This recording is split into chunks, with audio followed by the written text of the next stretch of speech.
The FedEx Cup regular season comes to a conclusion this week on the PGA Tour, and there are some important things to know as a fan about what's about to happen this weekend and for the 3 weeks after that. I'm Ryan Ballengee with Golf Newsnet, looking to go over how the FedEx Cup playoffs will work in 2025. They have been changed this year to some extent, and there are some big implications for it for players, but also for fans who are looking to track the action. The FedEx Cup regular season concludes this week at the Wyndham Championship in Greensboro, North Carolina. The top 70 players in the point standings, regardless of whether you won this season or not, qualify for the first leg of the playoffs, the FedEx St. Jude Championship, played in Memphis, Tennessee. All of the regular season points in the FedEx Cup will carry over to that event, at which point the points will quadruple for that event. So a winner of the FedEx Cup St. Jude Invitational, the first leg of the playoffs, and the BMW Championship, second leg of the playoffs, they will earn 2,000 points compared to 500 in a regular season standard issue event. So that's a big deal, and that allows for a lot of movement in the standings.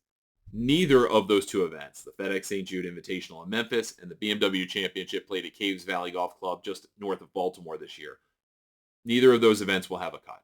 So all 70 players who qualify for Memphis will have 4 rounds to move up and down the leaderboard and see where they stand.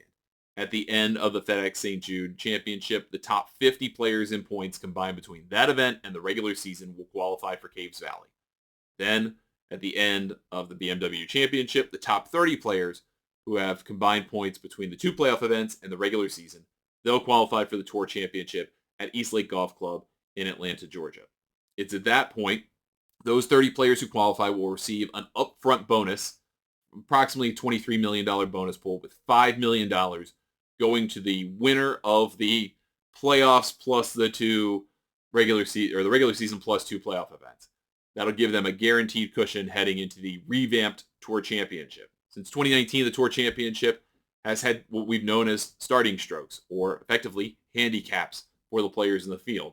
And they've used those handicaps or starting strokes to combine with the 72-hole total from that tournament played on the ground in Atlanta to determine the FedEx Cup champion and the winner of the FedEx Cup for the season. That is gone. Now, if you qualify for the Tour Championship, you have as good a chance as anybody else of winning the season-long race and the FedEx Cup. That becomes a 72-hole tournament with no starting strokes, no handicap, and no advantage whatsoever based on the position in which you come into the Tour Championship. You just have to get in the dance. If you win the 72-hole tournament, you will win $10 million from what is effectively a $43 million purse for that single event. As a means of protection, not only is that BMW Championship bonus pool available, but there's also a $20 million bonus pool that's going to go out to the players who are in the top 10 in the standings at the end of the Wyndham Championship. 2 of those spots are already locked up. Scotty Scheffler will win $10 million from that bonus pool, and Rory McIlroy will win $4 million from that bonus pool. Then, all told, the top 150 players in the standings will get some portion of this FedEx Cup bonus money. At the end of the Tour Championship, players who didn't qualify for the Tour Championship, so numbers 31 through 150 in the final standings, they will get a deferred compensation share of $17 million, rounding out this $100 million bonus pool that goes out to the players through the FedEx Cup.